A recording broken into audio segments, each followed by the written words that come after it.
भारत भर में बाढ़ का बोलबाला है और इस बाढ़ में विशेष रूप से बांध का महत्व ज़्यादा है।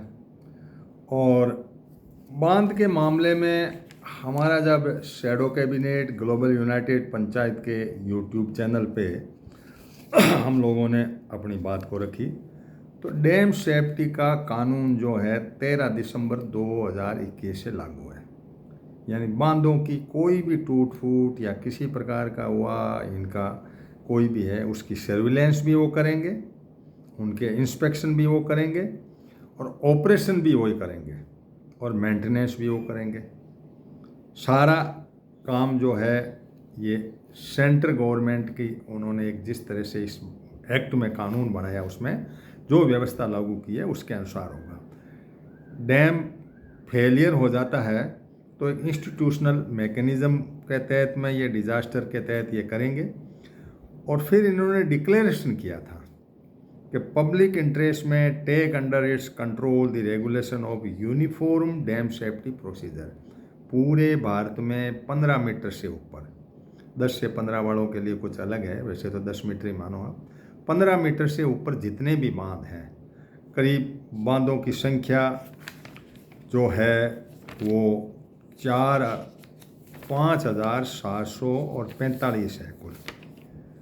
तो उन बांधों की संख्या में कुछ 400 बांध अंडर कंस्ट्रक्शन है, बाकी 4,300 समथिंग बांध जो है वो बने हुए हैं और करीब 200 और 20-21 बांध जो है 100 साल से पुराने हैं।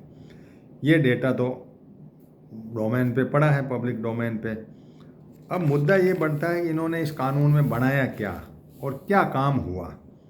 बनाया कि एक नेशनल कमेटी बनाई, डैम सेफ्टी के लिए एक नेशनल कमेटी बनाई। कमेटी के अंदर जो मेंबरशिप थी वो चेयरमैन तो इनको CWC का जो एक्स ऑफिशियो बन गया वो हो गया और 10 सेंटर के हैं जो जॉइंट सेक्रेटरी लेवल के हैं या उनके इक्वलेंट भारत सरकार जिनको भी नियुक्त करें। इसकी कोई डैम सेफ्टी की जानकारी हो तो किसी को भी नियुक्त किया जा सकता है। यानी सेंटर के हाथ में हो गया बांध।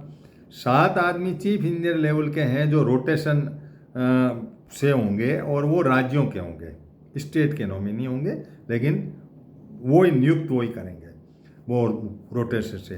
3 जो हैं वैज्ञानिक होंगे, वो भी सेंटर ही नियुक्त करेगा। इस तरह से करीब 10 और 10, 20, 21 आदमियों का एक जमावड़ा एक कमेटी का होगा और ये कमेटी जो है एक नेशनल डैम सेफ्टी अथॉरिटी जो है उसको बनाएगी। उसके अंदर एडिशनल सेक्रेटरी होगा या उसके इक्विवेलेंट का कोई आदमी होगा जो भारत सरकार लगाएगी। सेंटर का डायरेक्शन से काम करेंगे सारा का सारा और उसके अंदर ऑफिसर्स होंगे, उनकी भी नियुक्ति सेंटर ही करेगी। यहाँ भी पूरा सेंटर का कब्जा है। बांध चाहे आपका ओनर का जो बांध के हैं वो चाहे स्टेट हो, लेकिन ये कानून बनने के बाद में 23 दिसंबर के बाद में इनका कब्जा है। सेक्शन 11 जो इस एक्ट का ये है कि state committee on dam safety, state के लेवल पे कमेटी बनेगी जो उसमें सेंटर वाली के डायरेक्शन से काम करेगी। उसके अंदर चीफ इंजीनियर होंगे, 6 आदमी चीफ इंजीनियर लेवल के होंगे। एक chief engineer up stream side का होगा बांध का, एक up stream down stream side का होगा और एक उनका रिप्रेजेंटेटिव होगा CWC का, सेंट्रल वाटर कमीशन का, और कुछ एक्सपर्ट होंगे और एक इलेक्ट्रिसिटी का आदमी होगा। ये बनेगी स्टेट कमेटी। इसकी भी चाबी किसके हाथ में? सेंटर में। फिर बनाया 14 में स्टेट डैम सेफ्टी ऑर्गेनाइजेशन बनेगा। ये लोग स्टेट लेवल के होंगे, SC लेवल का ये आदमी जो नीचे जूनियर इंजीनियर और ये सारा ढांचा जो है इनके पास में रहेगा और ये लोग इस पे काम करेंगे। ये डेटा कलेक्शन करेंगे, कितना पानी है कितना नहीं है, सारा कितनी टूट फूट है एस्टिमेट बनाएंगे करेंगे, सारा तामझाम इसका स्टेट का जो इरिगेशन का जो डिपार्टमेंट है सिंचाई का वो ऑर्गेनाइजेशन के रूप में बना करके इनको नियुक्ति कर दी। उसके नीचे डैम सेफ्टी यूनिट बना दी और ये नहीं माने या इस प्रकार की गड़बड़ हो तो 1 साल की जेल और नहीं माने फाइन भी है, नहीं माने तो फिर उसको 2 साल तक भी बढ़ाई जा सकती है। हम ये कहना चाहते हैं कि ये पानी का जो तंत्र है डैम सेफ्टी के नाम से पूरा का पूरा केंद्र सरकार के अधीन है। राज्यों को इसमें उपयोग लिया जाएगा। बजट का इन्होंने कोई ऐसा प्रावधान नहीं किया कि हम आपको मेंटेनेंस करेंगे तो बजट दे देंगे।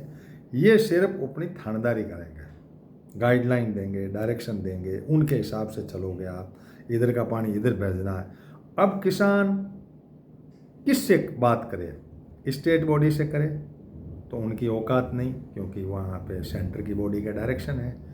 तो हम लोगों को ये जानने की ज़रूरत है कि पानी केंद्र सरकार के अधीन है और केंद्र सरकार को ही उसके करनी। हम संडे को मीटिंग करेंगे, आप ज़रूर आइएगा गूगल मीट पर, इसी फेसबुक के पेज पर मैं लिंक जारी करूँगा, आप जुड़िएगा और पूरे कानून को मैं पढ़ करके सुनाऊँगा और कि कौन कौन से प्रावधान हैं, किस तरह से क्या है क्या नहीं है। ये अब आपकी स्टेट की बॉडी का कोई लेना देना नहीं है। इसका पूरा का पूरा चार्ज जो है वो सेंटर के पास में चला गया है। धन्यवाद। जय हिंद, जय भारत।